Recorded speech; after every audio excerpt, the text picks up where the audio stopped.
Ano ang trabaho ko din sa Israel? Abay, syempre, ang pangmalakasang caregiver. Caregiver dahil nag-aalaga kami din ng matatanda. Ay katulad na rin akin, ay dalawa ang aking alaga. Aring sinilit ang kanyang ina. Ang kanyang ina na lagi na laang nakahiga sa kama, kaya hindi nyo nakikita. Ayun at pandikaway, abay, syempre, kasama din sa amin ang pagiging kasambahay. Hindi naman lahat. Ay yung mga yayamanin ay may sariling tagalinis, may ready na pagkain. Ay sa tulad ko yan ang aking gawain. Maglinis ng bahay, pero hindi naman mabigat na talagang linis na todo linis at hindi naman kalakihan din ng bahay. Magligpit, magluto ng pagkain, maglaba, maggrocery.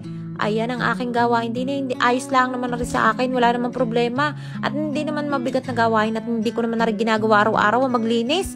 At nako po, ay pasikreto pa ang aking paglilinis dahil kapag nalaman ng ina ni Nili ay siya ay magagalit at bakit daw ako'y nagwawalis ay allergy daw siya sa alikabok. Paano maaalis ang dumi?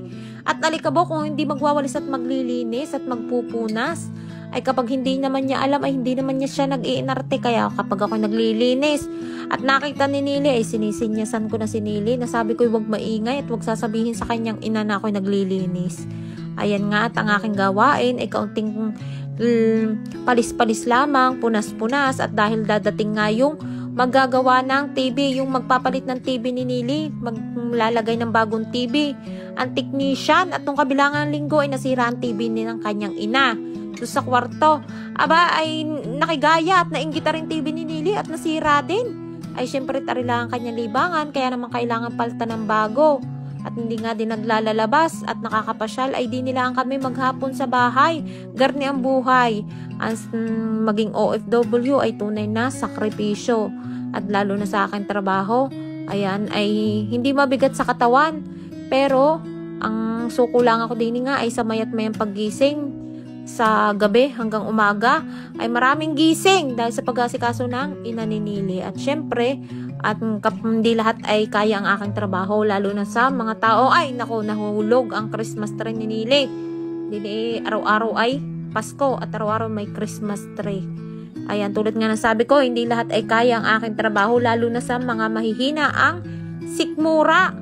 Abay, syempre din ang aking gawain ay bago maging dolyares ay kailangan magdakot ng dumi. Ay buti sana kung literal na dumi na mabilis linisin at mabilis damputin. Abay dumi na may kasamang wiwi ay araw-araw na aking buhay ay ganon. Ay bakit malungkot ang beshi ko? Ay si Nili ay nakahalumbaba at naghihintay bakit daw katagal ng technician ay excited ng palitan ng kanyang bagong TV. Ayan nga at pandi palis ako baka dumating agad. Ayan na nga ang buhay din is pagiging OFW ay malaking sakripisyo, lalo na at malayo sa pamilya at lalo na sa mga anak.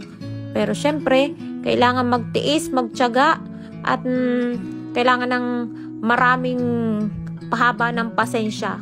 Kahit pagod at hirap na at nauubos ng pasensya ay kailangan ay go pa rin para sa kinabukasan ng mga anak. Ayan. At pandiligpit nga ako at inalis ko yung mga nakalagay doon mga abubot ni Nili at lalagyan ng bagong TV din sa bahay ay tunay na ang daming abubot. Ayan. At ayan na nga kahit paano ay nalinisan at lalagyan ng bagong TV ni Nili. Ay di tunay na ang pagkakadami mga nakakamada na kung ano-ano ay kahit mga basura ay ayaw pang itapon. Ay kadami ng mga nakatambak na kung ano-ano mga lumang kailangan itapon. Thank you for watching.